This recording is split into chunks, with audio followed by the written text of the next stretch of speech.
Hello and welcome to Finextra TV. I'm Liam Zevier and you join us for this Predict 2026 interview. We're going to be talking about 24/5 trading and the move to more accelerated settlement cycles. Helping me in that conversation is Val Wotton, the Managing Director and Global Head of Equity Solutions at DTCC. Lovely to have you here. Thank you for having me, Liam. So speak a little bit there about 24/5 trading. Yes. We know that there's positives to it, there's a lot of optimism around it, but naturally there are some concerns around price and volume fluctuations, especially on those sort of out of hours parts. What can the industry do to reduce the effects of those? Yeah, so I think the whole move to 24/5 very much driven around the ability to have ongoing access to the markets, be able to respond to events as they happen in a real-time basis, as you say. And so I think that's where the demands come from. Driven by retail, we're seeing a lot of it coming out of Asia retail, especially wanting exposure to US equities as well. But I think we should just put a little bit of context around it in the sense of volumes that we have today. So what we see is the overall volumes that are traded in the US market, the overnight is 1% of that overall volume. It's very concentrated, so 90% of that volume is in 100 securities as well. You're right to point out that there are sort of pricing and spread differentials. Generally, it's sort of 3 times the normal general session that exists, but that's not too different to the pre and post sessions that already trade today. But you do have some broader outliers. So your point's a really good one around how do we manage that. Real area of focus for the industry. There's a working group that's been set up, which is called the Limit Up, Limit Down group. And that's very much focusing around how do you look at those volatility mechanisms that would trigger to provide that kind of confidence to investors more broadly. So if we take a step back, today we have ATSs that trade in the overnight session. They actually have these volatility mechanisms in place, and it's sort of a 20% limit up, limit down from a reference price, which is taken at 7:30 p.m. Eastern Standard Time. The conversation is that as exchanges come in and look to go live at the end of 2026, the question is obviously, how are the exchanges going to operate? And so the conversation there is very much around having volatility mechanisms. But what approach do you take? Is it sort of a standard 20% level, or should there be more flexibility? And I think where the industry is sort of going to land is that initially it probably is sort of a standard percentage amount.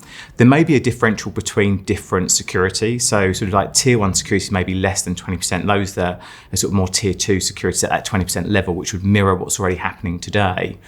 But the interesting conversation then leads on to reference price. So what reference price do you take? So as I said, ATSs today take the 7:30 p.m. price and then work out their bands. And obviously then if you would go beyond that, you stop trading those underlying securities. I think the question is one reference price good enough, or should you look at 2? Maybe look at 4 o'clock, which is the end of the normal trading session, and then maybe 8 p.m, which is the end of day, before you then move into the overnight session. So a lot still in flight, lots being discussed, but I think what you can see is really thoughtful progress being made around the approach that will be taken. I think what underpins it all is investor confidence and making sure the right protections are there for investors more broadly. I think that's a really good point there about investor protections, and you mentioned a little bit as well that some of this is coming because we are moving towards more instant payments and more accelerated cycles. So on that point, we know that next year the government has that mandated date for T1. How can the financial services industry make sure that they're actually prepared to transition and that everything is going to be ready and safe? Really good question. And if I take a step back, I think what's helped is that the US has already moved to T+1, and there was a lot of lessons learned off that transition that have been embedded into what the UK, Europe and Switzerland are doing as well. And I think huge credit to both the UK and European task forces.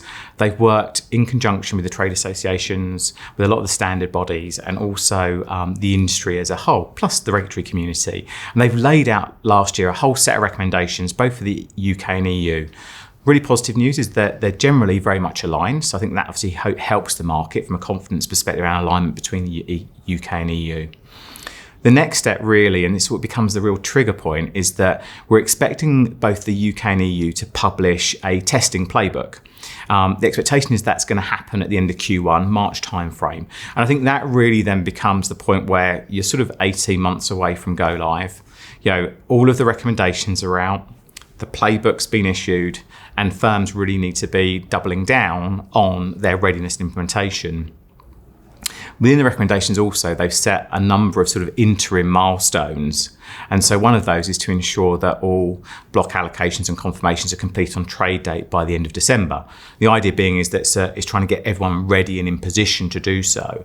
And so for that, I think really, and I've said it on a number of different forums, so much of it's around investing in automation. T+1 more than anything gives the back office and middle office functions within the securities market that have probably been underinvested in over many, many years, now the opportunity to get investment within it to drive far more straight through processing. And we see that across the industry. Those that use automated platforms, like automated matching platforms, they're actually matching and agreeing 98% of all their transactions on trade date. So they're actually getting very ready for T1 today, let alone waiting till October of next year. So I think it's a combination of the ongoing industry engagement and the work that task forces are doing, but then every firm doing their assessment around, where they're going to have to make their investments. Some of them they can leverage what they already did in the US for T1. Others are now going to have to make additional investments. And the key point is do it early. Do it early, invest early, build out those programs so that you can get very ready rather than it being a rush when you get in towards October of next year. And if we're talking about getting ready again, that preparations, in other conversations we've had before, when we had the conversations from sort of ISO 20022, a lot of the banks were underprepared because of systems or older processes. How does that work in this sense with financial services and their operating models? What needs to change?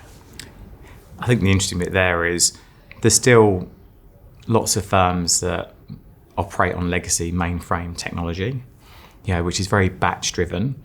I think that the real point here is you need to move away from batch processing. So whether that's moving to more micro batching or intraday batching, or reality moving to more real-time streaming of data, that investment in technology is significant. I think that the second part behind that also is investment in resiliency and performance, cybersecurity as well. Everything that needs to underpin that you have platforms that operate seamlessly every day. Because as you accelerate the settlement cycle in from T2 to T1, the reality is your ability to recover if there's issues becomes far smaller. And so that investment in the underlying infrastructure, that investment in automation is critical for firms to be successful. And it's more a case of, if everything runs smoothly, you might get away with it, right? The reality is that's not how things operate. There's always bumps in the road, and it's recoverability that becomes really important. And I think that's the thing that firms need to think about, is ensuring that they're ready for that. The other bits that we see and speak to lots of firms about is obviously moving to more proactive monitoring. So how can you actually monitor very proactively your systems and applications? If you've got standard behaviours, if there's anomalies, how can you spot those rather than it being a third party that tells you they see there's an issue? How can you spot those first and either try and fix them, self-heal within the applications, or at least be able to identify and swarm what the issue may be. So I think there's that investment in the underlying technology that's going to be critical, as I say, because the time for resolution of issues, or even then, when we think about breaks or fails from a market perspective, becomes far narrower, and you have to be far more focused and ability to respond with speed. And then perhaps one final question. Do you think that people are going to be ready for that government mandated date in 2027? I think so. I think those large to medium firms, the reality is they've already been exposed to the US moving to T+1. I think a huge amount of them made significant investments to be ready for the US move to T1, which I think will then benefit them when it comes down to the UK and EU.